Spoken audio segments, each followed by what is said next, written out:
شریعت محمدیہ صلی اللہ علیہ وسلم کا تابع دار ہے کہ نہیں؟ ہم پیچھے پڑ گئے کرامتوں کے، فلاں ولی یوں کر دیتا ہے، فلانا ولی یوں کر دیتا ہے، فلانے ولی نے یوں کر دیا، فلانے ولی نے یوں کر دیا، حالانکہ دین کے اندر ان باتوں کی کوئی حیثیت نہیں، کوئی حقیقت نہیں ان باتوں کی کہ ولی ہو اور اس سے کسی کرامت کا ظاہر ہونا ضروری ہے۔ بے شمار ولی ایسے ہیں کہ ان سے ایک بھی کرامت صادر نہیں ہوئی، اور انہوں نے ساری عمر اللہ اللہ کرنے میں گزار دی۔ چلو تم اگر میری بات نہیں مانتے اور میری بات تمہیں اچھی نہیں لگتی تو اپنے اس استاد کی تو مانو جس کو سارا جہان ڈاکٹر اقبال کہتا ہے کہ سبب تو جس کو خود سمجھتا ہے، زوال بندے مومن کا بے زری سے نہیں۔ سبب تو جس کو خود سمجھتا ہے، زوال بندے مومن کا بے زری سے نہیں۔ جام تیرا جوہر جو آشکار ہوا، قلندری سے ہوا ہے، تونگری سے نہیں۔ وہ کہتا ہے کہ اللہ اللہ کرنے سے مقام بنتے ہیں، خدا کا ذکر کرنے سے، اللہ کو یاد کرنے سے آدمی کا مرتبہ بلند ہوتا ہے، نہ کہ کرامتیں دکھاتا پھرے جب ولی بنتا ہے۔ مگر رسم و رواج کے مقابلے میں، ماحول کے مقابلے میں ایسے لوگوں کی بات بھی کوئی نہیں مانتا۔ تھوڑی سی بات مل گئی، اسے لے کر کے دوڑ گئے اور اسی پر عمل کرتے رہے، اسی پر سارا عمر بسر کر دی، یہ تو کوئی حقیقت نہیں۔ قرآن کریم نے ولیوں کی پہچان بتلائی، ولیوں کی شناخت بتائی۔ فرمایا الا ان اولیاء اللہ لا خوف علیہم ولا هم یحزنون۔ خبردار وہ لوگ جو اللہ کے دوست ہیں، ان کو دنیا اور آخرت میں کوئی حزن و ملال نہیں، کوئی پریشانی نہیں۔ الہ العالمین، ان کی کوئی پہچان بتا، ان کی کوئی شناخت بتا جس سے ہم لوگ ان کو پہچان سکیں، ان کا انتخاب کر سکیں۔ فرمایا الذین آمنوا وکانوا یتقون۔ فرمایا ولی کی سب سے پہلی علامت یہ ہے وہ خود ایماندار ہوتا ہے، بڑا زبردست پرہیزگار متقی ہوتا ہے۔ وہ تو اتنا بڑا پرہیزگار بنتا ہے۔ علماء اکرام نے لکھا ہے کہ بزرگ کے واقعات میں ان کے سامنے ہندوانہ لا کے رکھا گیا، اللہ والے نے ہاتھ میں ہندوانہ لیا اور چاقو لے لیا، پوچھنے لگے علماء اکرام سے بتاؤ ہندوانہ توڑ کر کھانا سنت ہے یا کاٹ کے کھانا سنت ہے؟ علماء اکرام نے جواب دے دیا ہمیں اس بارے میں کوئی علم نہیں۔ اللہ والے نے ہندوانہ واپس رکھ دیا، فرمانے لگے اگر توڑ کے کھاؤں تو ڈر ہے کہ کاٹ کے کھانا سنت نہ ہو، اور اگر کاٹ کے کھاؤں تو ڈر ہے کہیں توڑ کر کھانا سنت نہ ہو۔ میں ایسے کام سے کو پیچھے ہٹ جاتا ہوں جس کے بارے میں میرے آقا حضرت محمد الرسول اللہ صلی اللہ علیہ وسلم کی سنت مجھے معلوم نہیں۔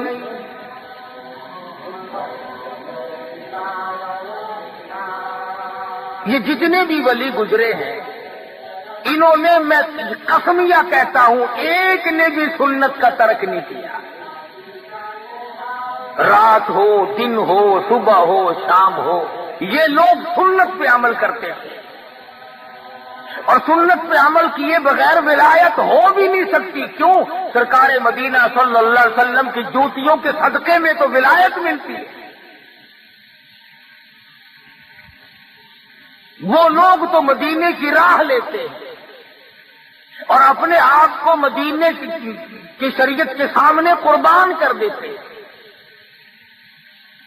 امیر ہو، غریب ہو، چھوٹے ہو، بڑے ہو، مرد ہو، عورت ہو، کوئی بھی ہو، ساری کی ساری زندگی قرآن و سنت کی روشنی میں معلومات کر کے اس کے مطابق گزارتے ہیں. اتنا پرہیزگار ہوتا ہے ولی مولانا مظفر حسین کاندھلی رحمت اللہ علیہ. دلی جانا چاہتے ہیں کاندھلے سے اونٹ پہ سوار ہو کر. سامان دکھلا دیا، یہ میرا سامان ہے، میں خود سوار ہوں گا. ایک آدمی آتی کہتا ہے مولانا یہ رکا میرا دلی کاغذ کا پرزہ ایک آدمی کو پہنچانا ہے. مولانا فرمانے لگے بیٹھ جاؤ، اونٹ والا آئے گا، میں اس سے پوچھوں گا جتنا سامان میں نے تجھے اس کو دکھا دیا ہے اور اپنا بتا دیا ہے، اس سے زیادہ وہ ایک کاغذ کے پرزے کا وزن رکھنے کی اجازت دیتا ہے کہ نہیں؟ اگر میں نے اس کی اجازت کے بغیر اپنی جیب میں ایک رکا کاغذ کا رکھ لیا تو بے ایمانی ہوگی. اس کی اجازت کے بغیر ایک کاغذ کا رکا رکھنا بھی جائز نہیں، اس لیے کہ سامان اس کو دکھا چکا ہوں. مولانا مظفر حسین کاندھلی رحمت اللہ علیہ دلی سے واپس ہونے لگے. اس زمانے میں بیل گاڑیاں چلا کرتی تھی تو حضرت بیل گاڑی میں بیٹھ گئے اور دوران گفتگو گاڑی چلانے والے سے معلوم ہوا کہ یہ گاڑی کسی رنڈی کی ہے، ایک کنجری کی ہے جس نے کرائے پہ کی گاڑی رکھی ہوئی ہے اور یہ ملازم ہے اس کا. تو مولانا نیچے اتر گئے، فرمانے لگے بھائی ذرا پیشاب کرنا ہے. اس کے بعد پیدل چل دیے کہ ذرا پاؤں کھولتا ہوں. 10 کوس کا سفر ہو گیا. وہ کہتا رہا مولانا بیٹھ جاؤ. انہوں نے کہا نہیں ساتھ ساتھ چلوں گا یوں ہی. جب 10 کوس کا سفر ہو گیا تو وہ گاڑی والا کہنے لگا مولانا میں سمجھ گیا ہوں، جب سے میں نے بتایا ہے کہ یہ ایک رنڈی کی گاڑی ہے اس وقت سے آپ اس میں سوار نہیں ہوئے، میرا خیال ہے کہ آپ اس میں سوار ہوں گے ہی نہیں. مولانا نے فرمایا ہاں بات تو یہی ہے.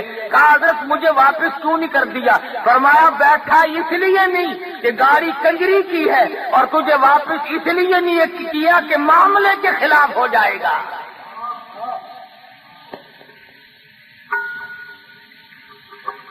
کس قدر تقویٰ ہوگا ان لوگوں کے پاس جو اپنی زندگی کے ایک ایک لمحے میں اللہ اور اس کے رسول کی شریعت مقدسہ کا لحاظ کرتے تھے. امام ابو حنیفہ رحمت اللہ علیہ بہت بڑے جلیل القدر بزرگ ہیں، اللہ والے ہیں، امام ہیں. 53 حج اپنی عمر میں ادا فرمائے اور کئی حج ایسے ہیں گھر سے لے کر بیت اللہ تک پیدل گئے پیدل آئے. مگر تقوی کا یہ عالم ہے. بغداد شہر میں سخت دھوپ پڑ رہی ہے. ایک مکان ہے بہت بڑا، اس کی چھاؤں میں جانور بیٹھے ہیں، آدمی دھوپ میں آرام کر رہے ہیں اور حضرت والا دھوپ میں کھڑے ہیں. کوئی واقف آدمی آیا، کہنے لگا حضرت جی پسینے میں سرابور ہو، کپڑے بھیگ گئے، یہ بلا کی دھوپ پڑ رہی ہے، دوپہر کا وقت ہے، آپ یہاں سائے میں کھڑے ہو جائیں، آپ دھوپ میں کیوں کھڑے ہیں؟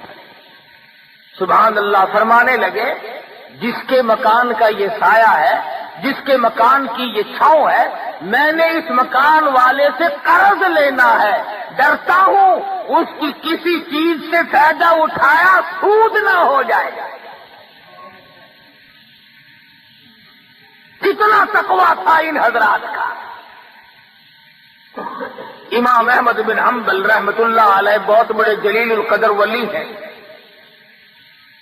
خادم کو ایک اور بات میری یاد رکھنا، نفل پڑھنے سے بھی ولی نہیں بنتا، معاملات کے اندر ثابت قدمی ہو تب ولی بنتا ہے. میں اگر ساری رات نفل پڑھوں اور صبح اٹھ کر کے 100 روپے کسی سے ٹھگی کے مار لوں، میرے نفلوں کا کیا بنا؟ میں رات دن قرآن کریم کی تلاوت کروں اور صبح اٹھ کر کسی کا حق غصب کر لوں تو میری تلاوت کا کیا بنا؟ اصل بات معاملے کی ہے. امام احمد بن حنبل رحمۃ اللہ علیہ جیسا جلیل القدر آدمی جس نے اللہ کی قرآن کے لیے 2 سال تک مسلسل درے کھائے، خادم کو بھیجا کہ بازار سے دال لے آ۔ وہ 1 پیسے کی ذرا سی دال لایا کرتا تھا۔ اس دن ایسا موقع بنا کہ جب لینے کے لیے کٹورا لے کر خادم دال لینے بازار میں آیا تو کئی دال بیچنے والے بیٹھے تھے۔ ایک نے کہا پیسے کا 1 چمچہ، دوسرے نے کہا پیسے کے 2 چمچے، تیسرے نے کہا پیسے کے 3 چمچے، چڑھتے چڑھتے 5 چمچوں پہ چلے گئے تو وہ کٹورا بھر کے لایا 1 پیسے کا۔ میرے جیسا ہوتا تو بسم اللہ پڑھ کے غصے لگاتا کہ اچھا اور زیادہ مل گئی۔ تو امام احمد بن حنبل رحمۃ اللہ علیہ نے پوچھا کہ پیسہ تو 1 دیا تھا، یہ اتنی ساری دال کیسے آ گئی؟ خادم کہنے لگا حضرت مزے آ گئے، دال بیچنے والوں کا مقابلہ ہو گیا، بڑا کام بن گیا۔ ان کی ضد لگ گئی آپس میں، اس نے کہا 2 چمچے، اس نے کہا 3 چمچے، اس نے کہا 4 چمچے، میرا تو کٹورا بھر گیا۔ امام احمد بن حنبل رحمۃ اللہ علیہ فرمانے لگے یہ دال میرے کھانے کی نہیں، یہ کاروبار تو نہ ہوا، یہ سودا تو نہ ہوا، یہ تو چڑ بازی اور ضد بازی کا سودا ہے، یہ دال واپس کر کے آ۔ ضد میں آ کر اس نے خسارہ اٹھایا ہے، گھاٹا برداشت کیا دال بیچنے والے نے۔ ہم جیسا ولی نہ پہنچا۔ وہ دلی میں کسی نے آواز دی کہ آنا روٹی دال مفت، تو یوں ہاتھ کر کے کھڑا ہو گیا، انہوں نے کہا روٹی پلے رکھ، دال ہی پلا دے مجھے تو بس۔ مفت کی چیز کو بڑے تلاش کرتے پھرے ہم۔ اس نے کہا تھا روٹی کے ساتھ دال مفت ملے گی، کہ آنا روٹی دال مفت، انہوں نے کہا لاؤ دال ہی پلا دو بس۔ امام نے دال کو واپس کیا تو وہ خادم دال لے کے واپس گیا، کہنے لگا بھائی میرے بزرگ نے یہ دال واپس کر دی۔ واپس کے ضد باز کہنے لگے اگر واپس لے لی تو بازی ہار جاؤ گے۔ دکاندار آپس میں کہنے لگے بازی ہار جاؤ گے۔ انہوں نے لی نہیں، وہ پھر واپس آیا۔ اب تو چاہیے تھا نا کہ لا یار بیٹھ کے اپنا رگڑا چڑھاؤ، نہیں لی تو نہیں صحیح۔ مگر امام احمد بن حنبل رحمۃ اللہ علیہ فرمانے لگے مسجد کے دروازے پہ کھڑے ہو جاؤ اور یہ اعلان کرو 1 پیسہ احمد بن حنبل کا لگا، دکانداروں کی ضد بازی ہوئی، یہ دال ہے کسی نے لینی ہو تو لے جاؤ۔ علماء کرام نے لکھا ہے 2 دن 2 رات تک آواز لگاتا رہا، کوئی اس دال کے لینے والا نہ ملا۔ کیسے نیک لوگ ہوں گے، کتنا حلال کھاتے ہوں گے، ان کے پیٹ میں کتنے حلال کے لقمے جاتے ہوں گے کہ تھوڑے سے صبح والی چیز کے لینے والا بغداد شہر میں کوئی نہیں ملا۔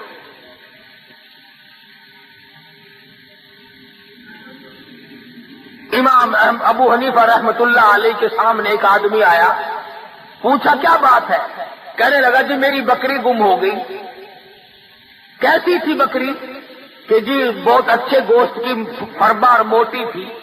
امام ابو حنیفہ رحمۃ اللہ علیہ نے معلوم کیا کہ بکری کی زیادہ سے زیادہ عمر کتنی ہوتی ہے، کسی نے بتلایا ماہر نے کہ 7 برس۔ امام ابو حنیفہ نے 7 برس تک بکری کا گوشت نہ کھایا، اس شبے میں کہ وہ بکری شاید آج کٹ گئی ہو، آج کٹ گئی ہو، آج کٹ گئی ہے۔ تقوی اور پرہیزگاری اس کا نام ہے۔ کپڑے کی تجارت کیا کرتے تھے امام صاحب۔ ایک تھان میں کوئی نقص تھا، ملازم نے پوری گٹھڑی کا سودا کر دیا، اب وہ چلی گئی۔ امام صاحب نے پوچھا کہ اس میں ایک تھان تھا، اس میں نقص تھا، تم نے وہ بتایا اسے؟ کہنے لگا جی میں تو بھول گیا بتلانا۔ فرمایا کہ اس گٹھڑی، وہ جو گٹھڑی ہے وہ تمام کے تمام کی رقم جتنی بھی ہے اب کیسے مختص کیا جائے کہ یہ پیسہ اس گھٹیا تھان کا ہے اور یہ پیسہ اچھے تھانوں کا ہے؟ فرمایا اعلان کرو ابو حنیفہ کے کپڑے کی گٹھڑی کی قیمت ہے، ایک تھان اس میں گٹیا تھا، اس کے پیسے بھی بیچ میں ملے ہوئے ہیں۔ علماء نے لکھا ہے خادم کئی شہروں میں پھرا، اس گٹھڑی کی قیمت کو اللہ واسطے دینے والا کوئی نہ ملا۔ shahideislam.com آج تو ہمیں سود کے پیسے لا دیں آپ، جزاک اللہ جزاک اللہ، لاؤ جی لاؤ جی لاؤ جی لاؤ جی۔ کون پوچھتا ہے کہ کیسے کما کے لائے؟ فرمایا الذین آمنوا وکانوا یتقون، وہ لوگ جو ایماندار ہیں، پرہیزگار ہیں، اپنی زندگی کو پرہیزگاری کے تحت گزارتے ہیں، خوف خدا ان کے ملحوظ خاطر ہے، صبح کو ڈرتے ہیں شام کو ڈرتے ہیں۔ ان کی علامت یہ بھی ہے والذین یبیتون لربہم سجدا وقیاما، وہ لوگ اللہ والے ہیں جن کی راتیں، جن کی تمام تر سات ہیں اللہ اللہ کرنے میں، خصوصاً پچھلی رات ان کی مصلی پہ گزرتی ہے۔ آج تو معمولی قسم کا آدمی اللہ اللہ کرنے کے لیے تیار نہیں، آج مزدور اللہ اللہ کرنے کے لیے تیار نہیں، آج معمولی سا ملازم خدا کو یاد کرنے کو تیار نہیں، آج تھوڑا سا زمین کا مالک، کچھ کاروبار کرنے والا تاجر اللہ کو یاد کرنے کے لیے تیار نہیں۔ ایک وقت ایسا تھا ہندوستان پر پوری حکومت ہے، ہندوستان کا حکمراں بھی ہے اور اپنے زمانے کا ابدال بھی ہے۔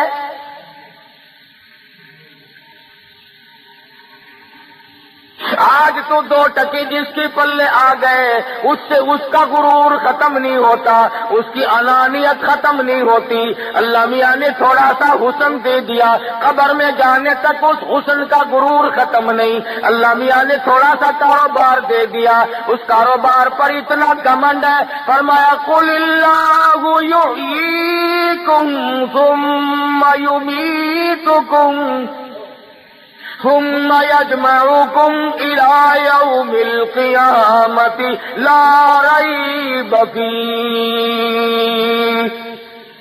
او امیروں اور وزیروں اور سفیروں اور تاجروں اور ذمہ داروں اور پیروں اور بڑے بڑے مولویوں، میرا دربار بڑا مہنگا ہے، جب آؤ گے تو تم قل اللہ یحییکم، میں نے تمہیں زندگی دی، یہ نعمتیں میں نے عطا کی ہیں، ثم یمیتکم، میں تمہیں برباد کر دوں گا، ثم یجمعکم الی یوم القیامۃ لا ریب فیہ، پھر مجھے اپنی کبریائی کی قسم تم سب کو اپنے پاس کھڑا کر کے ایک ایک سانس کا حساب لوں گا۔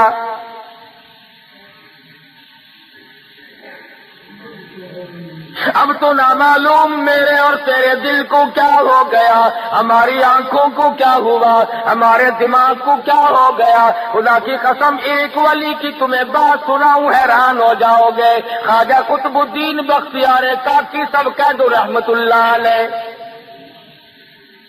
بہت بڑا ولی ہے۔ بابا فرید الدین شکر گنج رحمت اللہ علیہ پاک پٹن شریف والوں کا پیر ہے، بڑے بڑے ولیوں کا پیر ہے، بڑے بڑے بزرگوں کا پیر ہے۔ خواجہ قطب الدین بختیار کاکی رحمت اللہ علیہ دلی میں بہت بڑے ولایت کے منصب پہ فائز ہیں۔ موت تو پیروں کی بھی آتی ہے، موت تو مولویوں کی بھی آتی ہے، میں نے سنا ہے کہ صدروں کی بھی موت آ جاتی ہے، میں نے سنا ہے گورنر بھی مر جاتے ہیں، میں نے یہ بھی سنا ہے کہ وزیروں کے بنگلے بھی سنسان ہو جاتے ہیں، میں نے سنا ہے بڑے بڑے تاجروں سفیروں کی کوٹھیاں ویران ہو جاتی ہے۔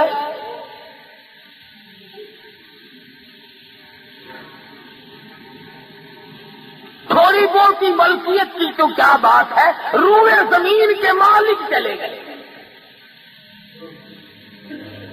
زمین اتنوں کو کھا گئی اور کبھی ڈکار نہ لی،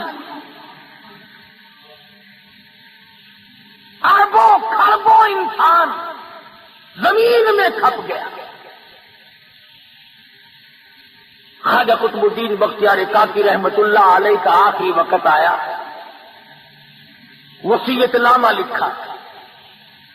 ہمارے یہاں تو وصیت نامے اس قسم کے ہوتے ہیں، چھوٹی کوٹھی چھوٹی بیوی کی، بڑی کوٹھی بڑی بیگم کی، فلاں رقبہ فلاں لڑکے کا، فلاں کار فلاں کی۔ ہم تو یہی لکھیں گے نا، اور ہم نے کیا لکھنا ہے؟ اصل تو لکھنے کی نوبت ہی نہیں آتی، گول مول دھڑم کر کے موت آتی ہے، فرصت ہی نہیں لکھنے کی۔ اور لکھے گا تو وہ جس کو موت کا یقین ہو، جس کا یہ خیال ہو کہ میری موت آئے گی۔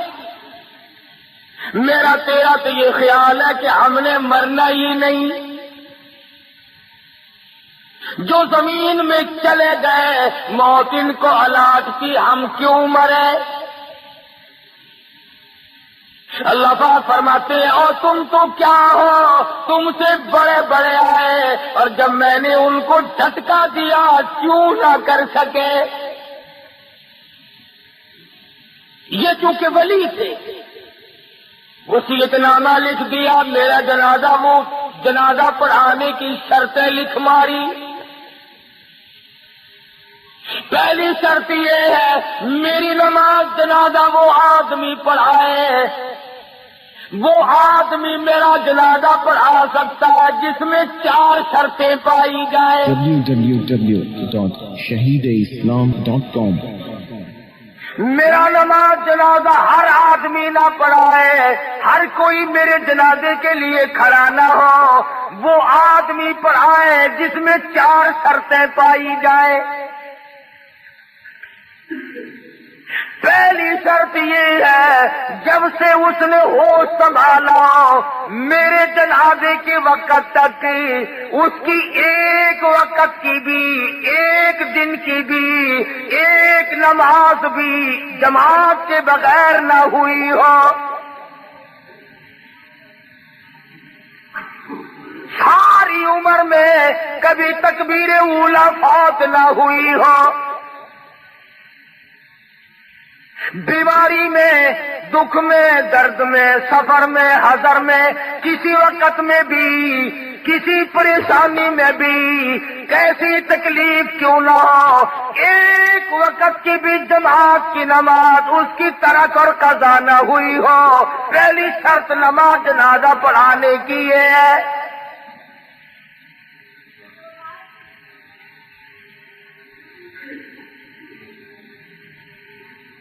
اس زمانے میں لوگ ایسے مل جایا کرتے ہیں۔ امام ابو حنیفہ رحمۃ اللہ علیہ کے واقعات میں لکھا ہے 40 برس تک عشاء کے وضو سے فجر کی نماز پڑھی۔ ایسے لوگ، علامہ ایوب سختانی رحمۃ اللہ علیہ کے واقعات میں لکھا ہے کہ ساری عمر میں ایک دن 1 رکعت نکلی، اور وہ بھی ماں بڑی بیمار تھی، اس کو دوا پلانے میں دیر ہو گئی۔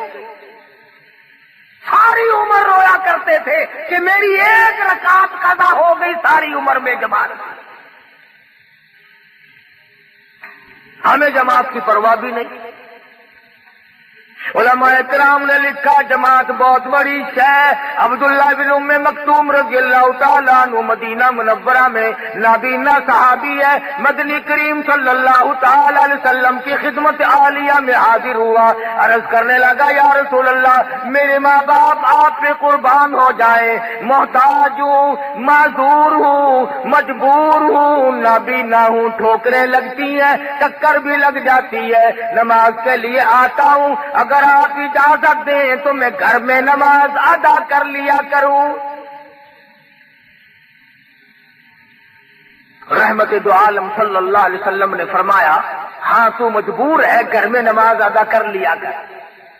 وہ ابھی پوچھ کر 10 قدم نہ گیا ہوگا کہ جبریل امین تشریف لائے۔ عرض کیا یا رسول اللہ آپ نے عبداللہ بن ام مکتوم کو گھر میں نماز پڑھنے کی اجازت دے دی، حالانکہ ایسے لوگوں کی وجہ سے دوسروں کی نماز قبول کی جاتی ہے، ایسوں کی وجہ سے تو دوسروں کی نماز مقبول ہوتی ہے، آپ نے اس کو گھر میں نماز کی اجازت کیوں دی؟ واپس بلایا اور فرمایا عبداللہ اذان سنتے ہو؟ جی ہاں یا رسول اللہ سنتا ہوں۔ فرمایا پھر تو مسجد میں آنا ہی پڑے گا۔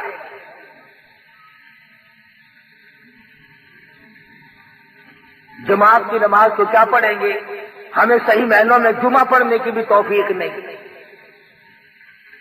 کئی لوگ جمعے میں بھی چلاکی مارتے ہیں، خطبے میں آ جائیں گے، جماعت آخری رکعت میں آ کے رل جائیں گے اور اپنے دل میں خیال کرتا ہے کہ میں نے جمعہ پڑھ لیا، تجھے یہ معلوم نہیں کہ گھاٹا کتنا پڑا۔ تو خواجہ قطب الدین بختیار کاکی رحمت اللہ علیہ نے پہلی شرط لکھ دی، میری نماز جنازہ وہ آدمی پڑھائے جس کی تمام عمر میں کبھی بھی کسی حال میں بھی اس کی ایک وقت کی بھی جماعت کی نماز قضا نہ ہوئی ہو۔ فرمایا دوسری شرط یہ ہے، میری نماز جنازہ وہ آدمی پڑھائے جس کی تمام عمر میں کبھی بھی بیماری میں، سفر میں، کبھی بھی کسی حال میں بھی اثر کی سنت قضا نہ ہوئی ہو۔ اب یہ ولی ہے، دیکھو کیا کیا شرطیں اپنے جنازے کے لیے لکھ رہا ہے۔ فرمایا میری نماز جنازہ وہ آدمی پڑھا سکتا ہے جس سے فرض تو کیا، واجبات تو کیا، ضروری نماز تو کیا، اثر کی سنتیں جو نفل کے درجے میں اب وہ بھی کبھی اس سے قضا نہ ہوئی ہو۔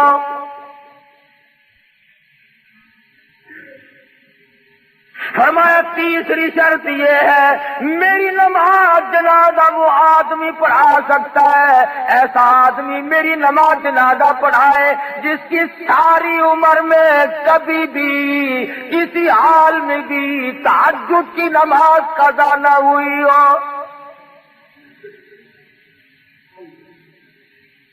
اس لیے کہ تہجد کی نماز کو خاص دخل ولایت کے ساتھ امن هو قانت آناء الليل ساجدا وقائما يحذر الآخرة ويرجو رحمت ربی، ساری رات سجدوں میں گزار دے، اللہ کے حضور میں گزار دے، اور فرمایا تہجد والی کیوں نہ پڑھے، نبی کو حکم ہو رہا ہے یا ایھا المزمل قم اللیل الا قلیلا نصفہ او انقص منہ قلیلا، اور کالی کملی اوڑھنے والے اٹھو اور میرے سامنے کھڑے ہو کر قرآن کی تلاوت کرو۔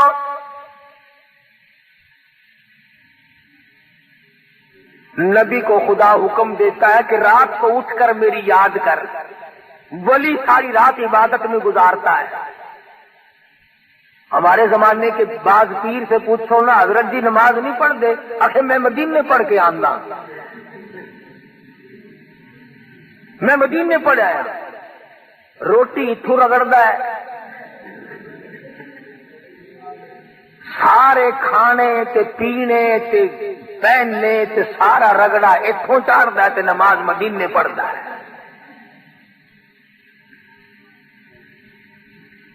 خواجہ قطب الدین پیر ہے، ولیوں کا ولی ہے، بہت بڑا بزرگ کہتا ہے میری نماز جنازہ وہ آدمی پڑھائے جس کی ساری عمر میں ایک دن کی بھی تہجد کی نماز قضا نہ ہوئی ہو۔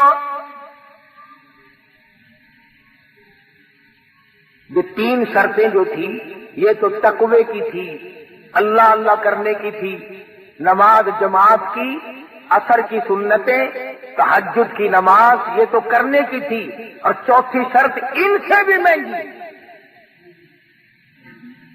چوتھی شرط ان سے بھی زیادہ مہنگی اور گرم ہے اور بہت زیادہ سخت ہے۔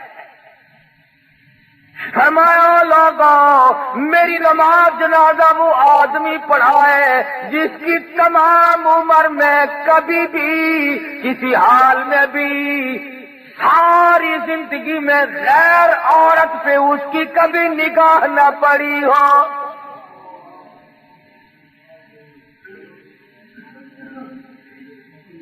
میری نماز جنازہ وہ آدمی پڑھائے جس نے ماں بہن بیٹی بیوی کے سوا پانچویں عورت کو نگاہ سے نہیں دیکھا. یہ مسئلہ سب سے زیادہ مشکل ہے. انتہائی مشکلات میں سے ایک یہ مسئلہ مشکل ہے کہ کوئی غیر عورت کو نہ دیکھے. تم اگر نہ دیکھنے کی کوشش کرو گے تو وہ ٹکر مارتی ہے، کرے کیا؟ بچ کے کیسے جاؤ گے؟ بعض بے وقوف لوگوں کو کہتے ہوئے سنا، ہمارے گھر کے تو بہت سیانے اور ہوشیار ہیں جی، اپنے بھی میرے بھی کپڑے خود ہی لے آتے ہیں، گھر کا سودا پتا بھی خود ہی لے آتی ہے. کیا انسانیت ہے؟ یہ مردانگی ہے. تیرا کیا مرد پڑا ہوا؟ عورت کی کمائی کھا کے گزارا کرنے والا کبھی مرد ہو سکتا ہے؟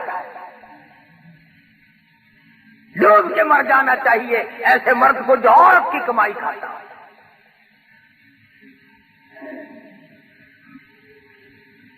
نگاہ کی حفاظت. مدنی کریم صلی اللہ تعالی علیہ وسلم کے زمانے سے صحابہ کرام میں اتنی تھی. یہودی عیسائی دین کے اگرچہ دشمن تھے مگر اپنی جوان بیٹیوں کو، جوان بہنوں کو سال دو سال کے لیے تجارت کے لیے جاتے تھے، مسلمانوں کے گھر میں چھوڑ جاتے تھے. خدا کی قسم کبھی کسی مسلمان پہ جھوٹا الزام بھی نہیں لگا. کبھی مسلمان کافروں کی بیٹیوں کی عزت کی حفاظت کیا کرتا تھا، ان کی آبرو کی حفاظت کیا کرتا تھا. آج تیری آبرو سڑکوں پہ رلتی پھرتی ہے. آج تیرا دیوالیہ نکل گیا اور احساس تک نہیں کہ ہو کیا رہا ہے. تو خواجہ قطب الدین بختیار کاکی رحمت اللہ علیہ نے چوتھی شرط لکھ ماری، فرمایا میری نماز جنازہ وہ آدمی پڑھائے جس کی ساری عمر میں کبھی بھی کسی حال میں بھی غیر عورت پہ اس کی نظر نہ پڑی ہو.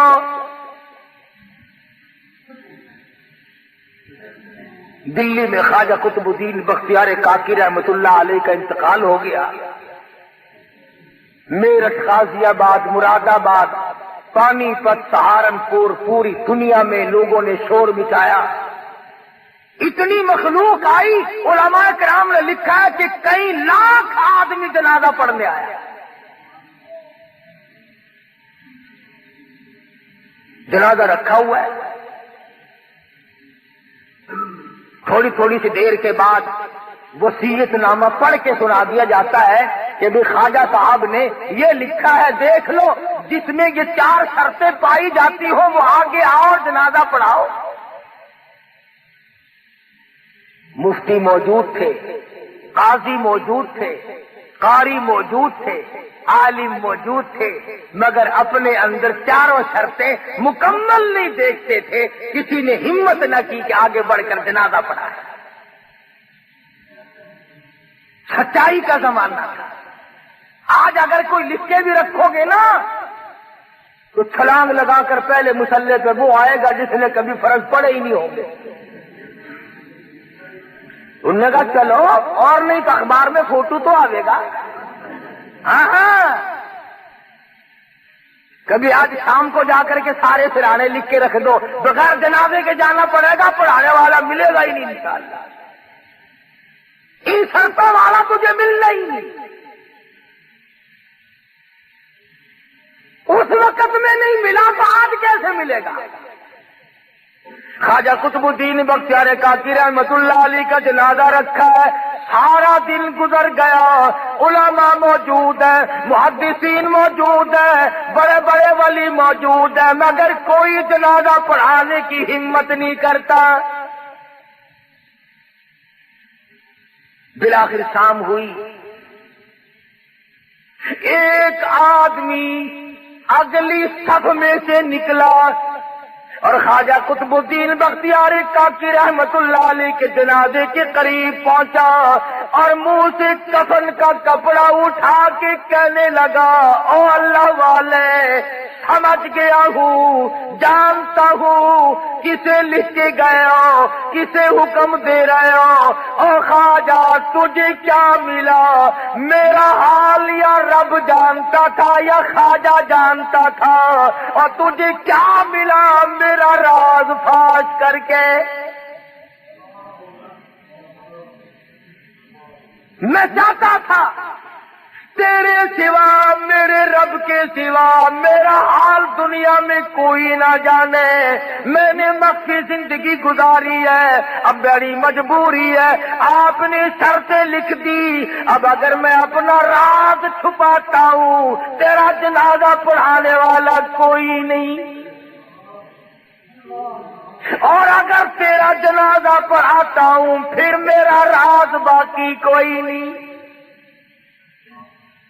یا میرا راز کھلتا ہے یا پھر تیرا جنازہ رہتا ہے۔ او خواجہ تجھے کیا ملا؟ خود رخصت ہو گئے، مجھے دنیا والوں کے سامنے رسوا کر گئے۔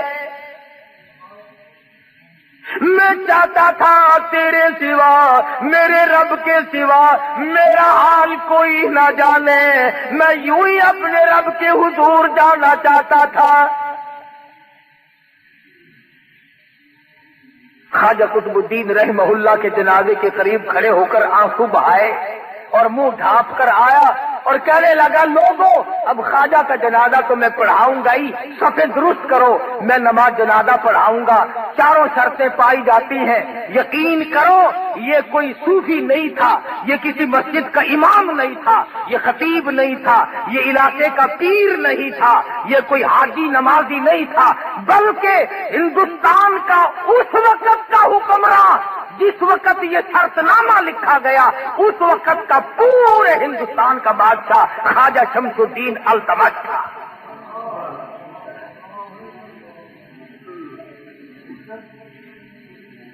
پورے ہندوستان کا حکمراں، اور ساری عمر میں ایک جماعت کی نماز نہ گئی، بادشاہ ہو اور تہجد کی نماز قضا نہ ہو، بادشاہ ہو اور عصر کی سنتیں کبھی نہ چھوٹی ہو، بادشاہ ہو اور بہن بیٹی اور بیوی اور ماں کے سوا کبھی عورت نہ دیکھے۔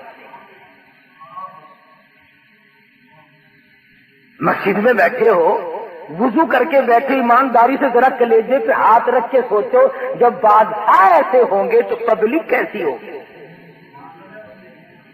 عوام کیسے ہوں گے، لوگ کیسے ہوں گے، حالات کیسے ہوں گے، اس وقت کیسی ہوا چلتی ہوگی۔ ارے خدا کی قسم ہر آدمی جو مرتا تھا سیدھا جنت میں جاتا تھا۔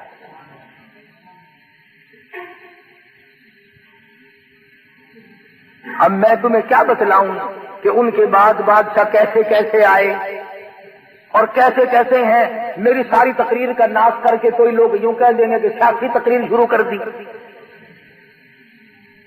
میں کہتا ہوں کوئی بھی ہو، وزیر ہو، صدر ہو، گورنر ہو، کمشنر ہو، ذمہ دار ہو، تاجر ہو، ارے مسلمان بن کے مرنے کی کوشش کرو، تمہیں ہو کیا گیا۔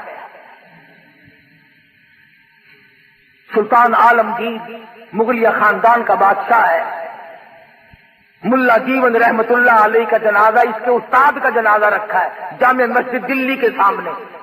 انہوں نے شرط لکھی اس طرح کی کہ میری نماز جنازہ وہ پڑھائے جس کی ساری عمر میں کبھی تہجد قضا نہ ہوئی ہو۔ عالمگیر کی چیخ نکل گئی اور فرمایا، لوگوں صفیں باندھ لو، میں پڑھاؤں گا۔ الحمدللہ فقیر کی ساری عمر میں کبھی تہجد قضا نہیں۔ ابھی تم سارے بیٹھے کہہ رہے ہوگے کہ ساری باتیں دلی کی کرتا ہے، بس ملتان کی بتا دوں۔ ہاں تم سارے ولی، میں تو تم سب کو ولی مانتا ہوں۔ حافظ جمال صاحب کا مزار ملتان میں ہے، حافظ جمال رحمہ اللہ کا مزار ہے نا، تاریخ شاہد ہے ملتان کی کہ حافظ صاحب نے یہی شرط، دو شرطیں لکھی، میری نماز جنازہ وہ پڑھائے جس کی عصر کی سنت ساری عمر میں کبھی نہ چھوٹی اور تہجد کبھی قضا نہ ہوئی ہو۔ یہ ملتان شہر کی تاریخ گواہ ہے۔ صبح رات کو انتقال ہوا، سارا دن جنازہ لیے بیٹھے رہے، کوئی جنازہ پڑھانے کی ضرورت نہیں کرتا۔ شام ہو گئی، ایک شخص آیا، اس کے پیروں پہ گرد و غبار پڑا ہوا تھا، کپڑوں پہ گرد و غبار تھا، ایسا معلوم ہوتا تھا کہ دور کا مسافر پیدل چل کے آیا۔ جنازے کے قریب کھڑا ہو کے کہنے لگا صفیں درست کرو، میں جنازہ پڑھاؤں گا، صفیں درست کرو، میں جنازہ پڑھاؤں گا حافظ جمال کا رحمہ اللہ۔ میرے تیرے جیسے دوڑے، وہ جی سرکار جنازہ تو پڑھاؤ گے، شرطوں کا پتہ ہے؟ شرطیں بڑی سخت ہیں، ورنہ صبح سے کب سے دفنا کے فارغ بھی ہو گئے ہوتے، ہم یوں ہی لیے بیٹھے، سارا دن گزر گیا۔ جناب پتہ نہیں کہاں سے آئے چل کے جنازہ پڑھانے لگ گئے۔ فرمانے لگے الحمدللہ جب سے میں نے ہوش سنبھالا آج تک فقیر کی تہجد قضا نہیں ہوئی۔ فرمایا آج تک جب سے میں نے ہوش سنبھالا دیگر کی اثر کی سنتیں میری قضا نہیں ہوئی۔ او اللہ والے تو کون ہے؟ فرمانے لگے میں خیر پور ٹاما والی سے چل کے آیا ہوں، ذات کا کمبھار ہوں، خدا بخش میرا نام ہے۔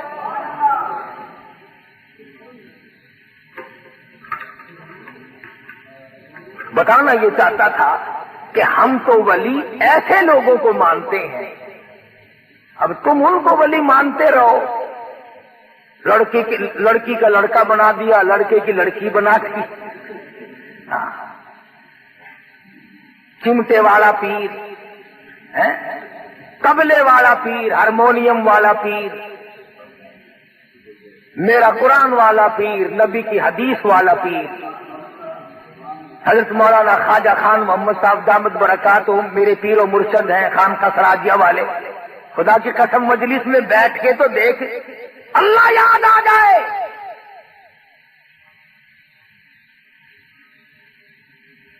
اگر طبلے اور ہارمونیم کھڑکانے سے ولی بنتا ہے تو پھر عطا اللہ ملنگ سب سے بڑا ولی نہیں؟ ہاں سوچ تو ذرا، خدا کے بندوں کچھ انصاف کرو، اپنے دل میں انصاف کرو، کچھ جا کر دیکھو، قبر میں جانا ہے آخر۔ اس لیے اچھے ولیوں کی، اچھے پیروں کی شناخت کرو، پہچان کرو۔ اللہ پاک مجھے اور آپ کو سچا عمل کرنے کی توفیق عطا فرمائے۔ وآخر دعوانا